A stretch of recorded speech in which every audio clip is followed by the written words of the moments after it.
Paulo Bosco es analista político, lo tenemos al otro lado de la línea telemática. ¿Qué tal, don Paulo? Estimado Ramón, ¿cómo estás? Muy buenos días. Un gran saludo para nuestra querida ciudad de La Paz y para todo el país. Presto a poder responder y analizar lo que está sucediendo actualmente con la política boliviana. A falta de propuestas claras, bien vale la guerra sucia, naturalmente. Por Así lo que es hemos parte visto, de ¿no? la política, lastimosamente, de la Sí. politiquería, se podría decir, este elemento de la guerra sucia, donde lo importante es demostrar que el candidato opositor es peor que uno mismo. Ya no se ve Qué la bueno. excelencia en el candidato líder que va a realizar las acciones o va a liderar el país. Ya no se muestran como alguien que realmente puede lograr hacer las cosas bien para nuestro país. Es como se dice, hacer bien similar a quién, sino que siempre se están buscando las formas de echarse más barro uno al otro para que pueda decidir la población quién es el que menos embarrado está, en vez de decidir quién es el que realmente puede liderarnos y llevarnos a mejores días a nuestro país. Usted ha hecho una definición que me parece exacta, la estoy apuntando porque creo que la voy a utilizar con permiso de derechos de autor. El candidato opositor, demostrar que el candidato opositor es peor que uno mismo. De verdad, creo que eso retrata y define el mal hacer de nuestra clase política, si es que podemos utilizar el concepto de clase. Paulo, Así es, exactamente, y eso es lo que está qué sucediendo hace triste. mucho tiempo en nuestro país y vemos precisamente un carnaval de candidatos donde todos echan barro uno al otro y donde realmente no vemos propuestas claras y decentes. Algo que, por ejemplo, me llamó la atención en las propuestas, por ejemplo, de Samuel Doria Medina, que iba basta de bloqueos, basta de una situación, de otra, cuando realmente el meollo del asunto y la puntualidad en el tema del análisis político, de lo que pasa con nuestros políticos, es hacernos la pregunta, ¿por qué todos quieren ser candidatos a la política? ¿Por qué todos quieren entrar o tener un cargo o un curul dentro de la política o el gobierno boliviano? Es porque eso les genera dinero, les genera ingresos. El día que nosotros tratemos de buscar de que los políticos ganen menos, o sea, realmente un servicio honorífico hacia el país, estoy seguro que no va a haber tanto candidato y tanta persona que quiere buscar sí o sí el poder, porque sabemos que esto es una situación que ya a veces hasta de frente y sin ningún tipo de vergüenza, los políticos están buscando tener una tajada de la torta y ya no les está importando mucho lo que es la población, la ciudadanía, y nos ven simplemente, lastimosamente y con respeto a todos nuestros compatriotas, como tontos útiles que nos pueden ayudar precisamente a generar votos para ciertos políticos y sus intereses. Y eso estamos viendo precisamente en la pelea del movimiento al socialismo, Sí, ¿verdad? Que ellos sí, sí. mismos se están destruyendo desde adentro, ya que la oposición no ha podido hacerlo. Ahora se están, ya que usted ha mencionado al masismo, bueno, ahora ya masismo escindido en Frente para la Victoria a partir de la proclamación por este partido de Evo Morales como candidato, es interesante cómo ya los viejos conceptos se han ido perdiendo. Antes eran compañeros, hermanos, y ahora ni se pueden ver. Esto ya es lo que yo decía al inicio del programa, ¿no? Es una suerte de reproducción posmoderna de Caín y Abel. Pablo, Asimismo, realmente nos damos cuenta ahí el culto a la personalidad, ¿no? Quien ya no es un tema orgánico. Si bien el movimiento al socialismo antes tenía un gran apoyo en un sentido de voto duro, se podría decir, ¿no? Que al menos un 30 o 40% era parte de sus sindicatos y sus bases, se ha convertido esto en un culto a la personalidad, ¿verdad? Donde precisamente no han buscado tener nuevos líderes e ir como un movimiento como tal, sino el culto precisamente a un solo líder, a un candidato, en este caso los que son simpatizantes de Evo Morales, los que son simpatizantes de Arce, donde ahora recién están sacando sus trapitos al sol, ¿no? Al tener una enemistad, cuando era sabido desde un principio que Evo Morales era quien controlaba supuestamente el gobierno de Arce al inicio, ya que él no podía ser candidato debido a lo sucedido en 2019. ¿Verdad? Pero luego se han empezado a distanciar porque eso es lo que sucede últimamente, bueno, en los últimos años de democracia en especial, que un candidato de nuestro país estamos apenas perdiendo. prueba el sabor del poder gubernamental, le gusta y quiere permanecer el mayor tiempo posible sin importarle realmente la consecuencia o lo que es necesario que exista una transición de poder o un continuo de poder y que puedan también gobernar otras personas, que es necesario. Esto es muy necesario para el tema de la democracia, pero no, una vez que uno toca el poder. Asimismo, como bien mencionaba, el tema del militante va a ser el voto duro, que en un principio, por ejemplo, el movimiento al socialismo lo tenía bastante asentado, pero ahora ya a raíz de esta división del movimiento al socialismo, va a ser una situación donde vamos a identificar qué pesa más, ese voto duro del Chapare a través de las 6 federaciones del trópico, o ese voto duro de los sindicatos, movimientos sociales que no son del Chapare precisamente o del área cocalera. Vamos a ver cuál de los dos votos duros presiona más o pesa más, pero pese a eso va a haber una división. Si hacemos matemáticas simples, por ejemplo, si un 40%, 30% tenía un voto asegurado del movimiento al socialismo, esto se va a dividir, ya sea en un 15, 25 o quizás en un 15 o un 10, 30, pero va a haber una división. Esto le conviene mucho a la oposición porque se está matando el movimiento socialismo desde adentro, y eso es clave que pueda aprovechar la oposición, pero lastimosamente en la oposición, ¿qué es lo que vemos o qué es lo que tenemos? Diferentes situaciones donde en un inicio incluso estaban tratando de hacer un pacto, una alianza entre Tuto y Samuel Doria Medina, y vemos que sus intenciones individualistas no han podido, ¿no? El ego de cada persona no ha podido continuar, entonces cada uno quiere ser candidato y no quiere que el otro lo sea o elegir democráticamente, lo cual genera realmente una vergüenza para todo el país y cómo se mueve el tema político. Y por eso mencionaba que al final la gente más que todo quiere buscar mantenerse en el poder, no por un tema patriótico, cívico o de servicio a nuestro país. Lo que busca realmente es un cargo político, porque se ha podido evidenciar de que uno trabajando en el gobierno puede ganar muchísimo dinero a comparación de un trabajador promedio, se podría decir. Claro, el mejor y gran empleador es el Estado boliviano. Y hay que sacar tajada de esa pega al menos durante 4 o 5 años. Y se gasta tanto dinero para los empleados públicos que es por eso que nos falta también dinero circulante. Si nos ponemos a pensar y analizar una economía bastante fría, el gasto público es elevadísimo en nuestro país. Y la gran mayoría de ese gasto público se va al tema de la burocracia, donde tenemos ministerios, donde hay trabajadores excedentes, donde simplemente uno recibe, el otro sella, el otro firma, y le buscamos cada vez un cargo nuevo al compadre, al amigo, a la comadre, ¿no? Como bien dice. Exacto.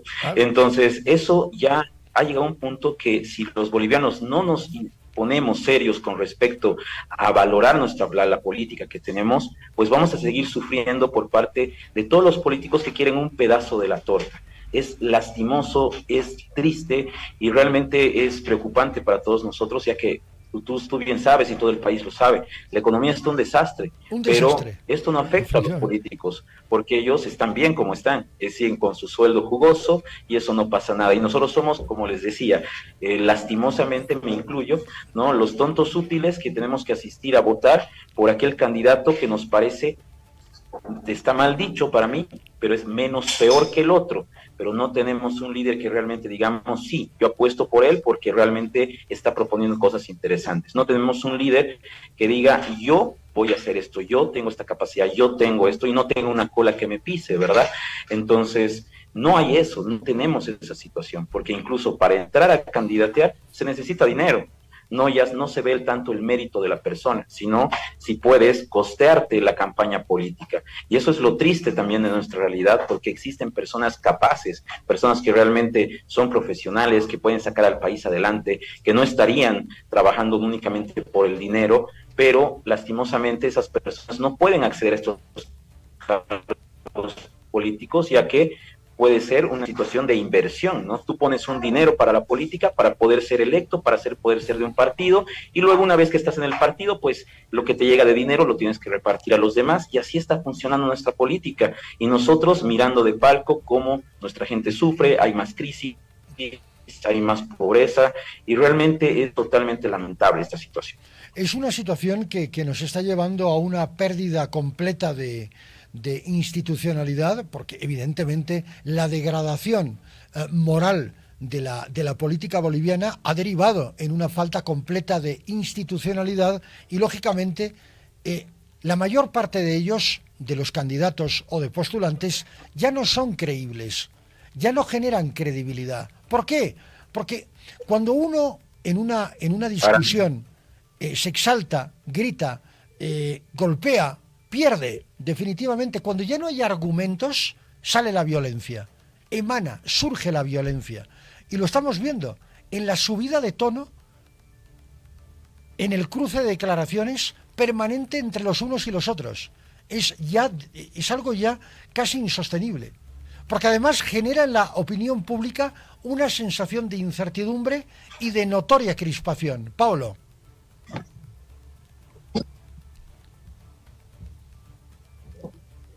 Asimismo, la credibilidad ya no existe en el tema de la política boliviana. Ya no hay ese elemento de que la política puede realmente cambiar las cosas en nuestro país. Antes sí podíamos tener alguna esperanza rompiendo el tema de la dictadura para entrar al tema de la democracia, claro, pensando que quizás de esta forma podemos hacer de que la democracia sirva al pueblo. Pero ahora ya no vemos eso. Y como bien mencionas, estoy muy de acuerdo contigo. La degradación del sistema político o electoral, mejor dicho, boliviano, está cada vez peor. ¿Hace cuánto tiempo, estimado Ramón, sí, o según lo que puedo tener memoria, yo no recuerdo realmente que hayamos tenido un debate entre candidatos, pero realmente un debate académico, ¿serio? Un debate como se ve en otros países, ¿no? Que, por ejemplo, están los candidatos y pueden debatir ideas, propuestas, podemos ver con claridad y transparencia qué es lo que desea cada candidato, poder hacer preguntas, que puedan decirse las cosas que mencionas en las declaraciones que hay entre dimes y diretes en los medios de comunicación, que lo puedan decir de frente y de cara al público. No existe eso. Entonces, nosotros, ¿por quién votamos? Por la cara, por la figura, por el sticker, ¿no? Por quien dice vota por mí, por el que te da más cositas en la parte electoral, por quien es el amigo, por quien el que te va a dar la pega o el trabajo. Entonces ya no votamos por una idea, y es donde los mismos candidatos también a nivel ideológico han perdido el norte, ¿no? Antes, por ejemplo, era claro saber y tener una ideología clara. Tu ideología es la visión de país, la visión de futuro y de vida que uno tiene.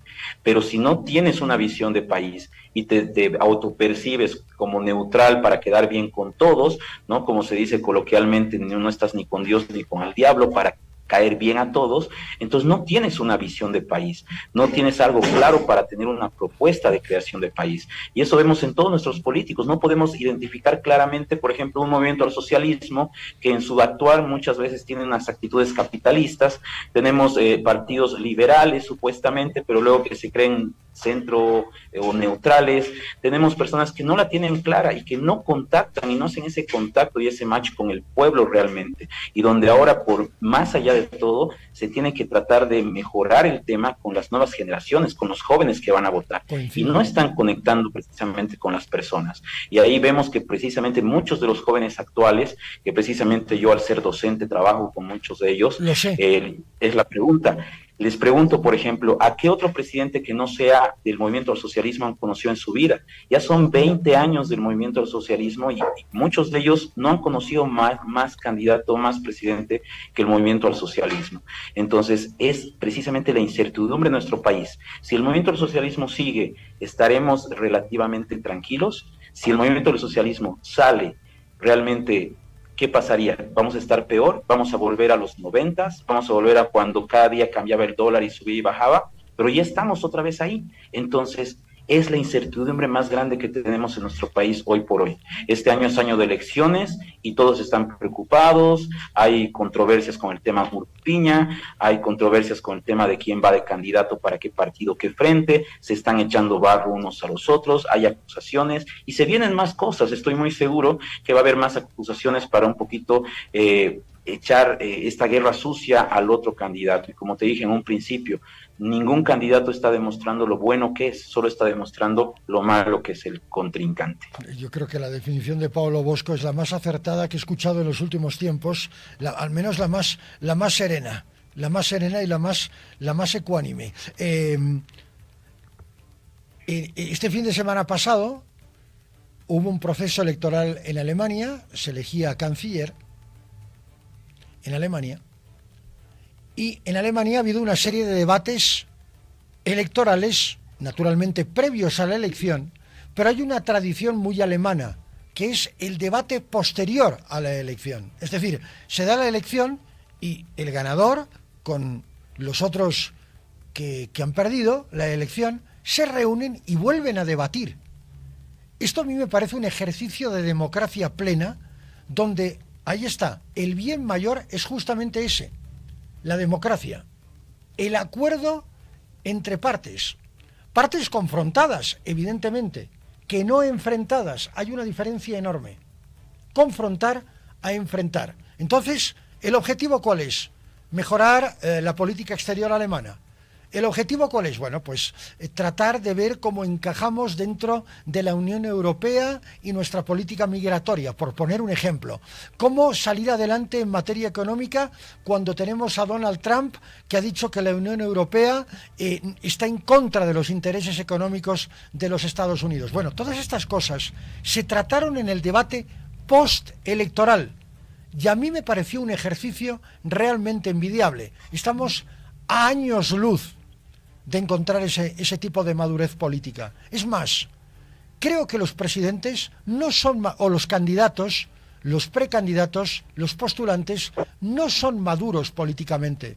Son como niños a los que les has entregado el poder y se manejan como niños, con todo el respeto que me merecen los niños y las niñas. Creo que hay más coherencia en la elección de quién va a ser el representante del primero A que en nuestra elección nacional. Con eso creo que está todo dicho. Así es, querido Ramón, totalmente de acuerdo contigo y lo hemos conversado muchas veces. Muchas. Esto parece a veces hasta una broma, ¿no? Un mal chiste se podría decir, porque a veces los candidatos llegan a comportarse así, de esa forma, como niños caprichosos que siguen insistiendo, que quieren ser los protagonistas, que no ven el bien mayor. Y como bien mencionabas en ese tema de Alemania, estamos muy lejos, me parece, porque ni siquiera hemos llegado, o sea, nuestra política está en pañales, ¿no? Ni siquiera hemos llegado a tener un debate preelectoral, mucho peor aún postelectoral, como está sucediendo ya en otros países, que es importante porque es parte de la democracia, el respeto a la mayoría y también el respeto a la minoría, y que esta minoría pueda también supervisar lo que hace, lo que ha ganado precisamente, o los representantes de la mayoría. Y esto no ocurre, y no se debaten ya ideas, propuestas claras y serias. Seguimos en el otrora de vota por mí, te voy a dar esto, voy a hacer el otro. Cosas absurdas que ya no tienen ni sentido, y que cualquier niño, como tú dices, con respeto también precisamente a los niños, todo el cariño puede llevar adelante una campaña de mejor manera que muchos de los políticos que actualmente lo están haciendo, ¿no? Con cosas hasta básicas y lógicas, simplemente, no tomando en cuenta lo que realmente el pueblo necesita y lo que realmente los políticos no nos están dando, que es la certidumbre, la claridad, y realmente que muestren que no están aquí por una ambición personal. Cuando veamos a un político que quiere realmente que su partido sea orgánico, que realmente el partido gobierne, las ideas gobiernen, que se transforme la situación, vamos a dejar de ver caudillos, incluso personas que van a poder preparar a otros líderes, que van a representar al partido, y va a ser orgánico, y van a buscar una visión de país. Pero acá, y recuerdas bien desde el tema después del 2019, durante el inicio de la pandemia y todo eso, todo el mundo se creía candidateable, todos querían ser presidentes. ¿Por qué? O sea, de repente todos han sentido el llamado divino de poder ser candidatos, presidentes y demás. Pues no, llega un tema de ambición y culto a la personalidad. Ya, tú estás teniendo cierta popularidad, pues ya, vamos a candidatear, ¿no? Ha sido el gran error, por ejemplo, de Yanine Áñez, ¿no? En el sentido de que, por ejemplo, estaba como presidenta interina, pero el gran error ha sido, tiene esta popularidad, candidatea. Entonces la han llevado para candidatear, y ha sido el gran error que hasta el día de hoy yo creo que debe arrepentirse. Entonces es algo realmente preocupante ese sentido. Pablo, en un momento, ya que usted hace alusión, y es interesante porque estamos hablando de mujeres en Jueves de Comadres. Primero se le ofreció Eva Copa, y Eva Copa dijo, no me meto, no lo veo claro, yo no me meto. Todavía seguía siendo miembro del movimiento al socialismo. Se le ofreció a Adriana Salvatierra, y Adriana Salvatierra dijo, mejor yo no, en esto no me meto. ¿Qué nos queda? Nos queda Yanine Áñez. Y a Yanine Áñez le hablaron tan bonito, sus compadres le hablaron tan bonito que ella al final se lo acabó creyendo. Se lo acabó creyendo. Y ahora está cumpliendo ese haber creído en los cánticos, en los cantos de Serena de una serie de compadres que le hicieron un daño enorme a ella como persona y a ella como política. Pablo, por favor. Así es, eso es lo que ha sucedido en nuestro país. Perdón, mil disculpas por la señal. Por acá tenemos una lluvia tremenda y la señal está un poco está lenta, pero no sé si llegas a escucharme, estimado Ramón. Sí. Ahora lo escucho bien. Adelante, Pablo, en Cochabamba. Perfecto, muy bien. Entonces, evidentemente eso es lo que ha sucedido. Ha sido una suerte de utilizar a las personas para poder trabajar con el tema de candidatura. Sin embargo, esto no ha sido realmente adecuado porque estas personas han terminado mal, como tú mencionabas. Muy mal. Los han puesto en un puntal, les han hecho creer que va a funcionar la situación, pero llegado el momento, pues hasta los han abandonado.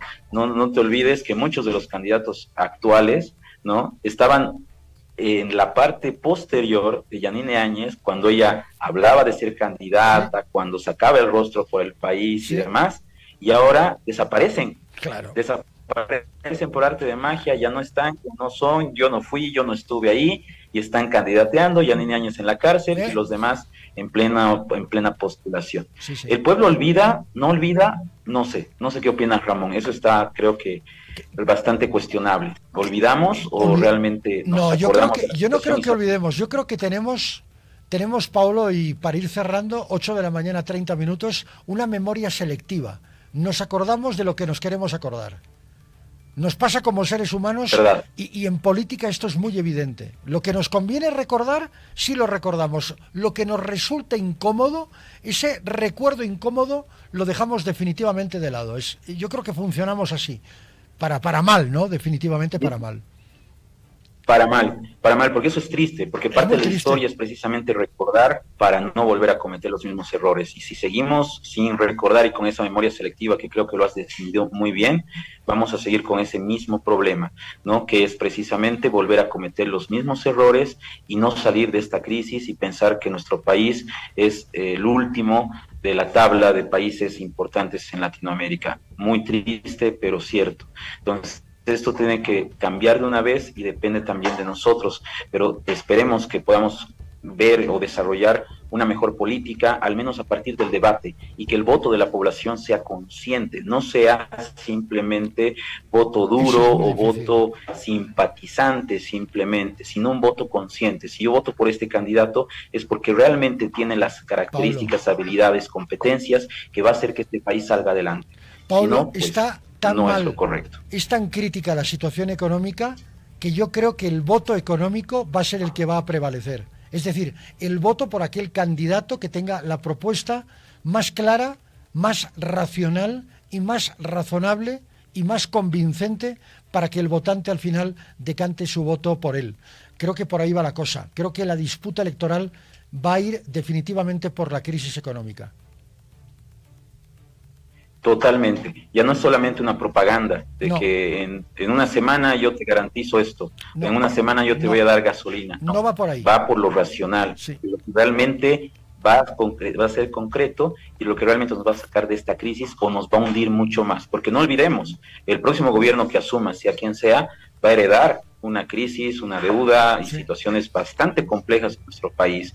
Y no de un año, no de una gestión, va a heredar una situación polémica de 20 años de gestión política, positiva, negativa, subidas y bajadas, pero va a heredar eso y con eso trabajar va a ser todo un reto. Entonces está en nuestras manos ver quién puede ser el que tenga mayor capacidad de poder sacar adelante nuestro país en la parte económica.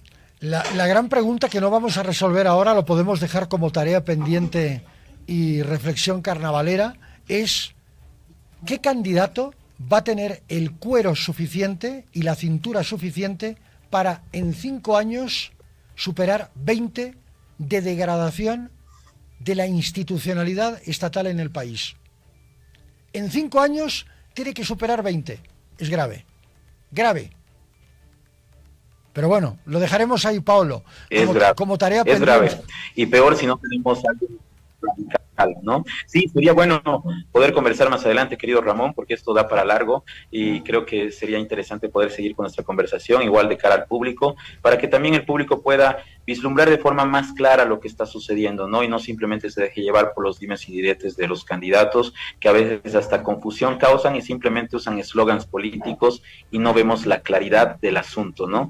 Entonces, un llamado a la gente de poder analizar a detalle qué es lo que está sucediendo, porque al final es el futuro nuestro y de nuestros hijos. No, sin duda, no me cabe la menor duda. Un abrazo enorme, Paulo Bosco, 8:34, un abrazo hasta Igualmente, Cochabamba. querido Ramón. Hasta pronto. Igualmente, querido Ramón, un gran pronto. saludo a todo el país, que tengan un lindo fin de semana, carnavalero, con mucho cuidado también, y que Dios los bendiga a todos. Gracias, Ramón, por la entrevista.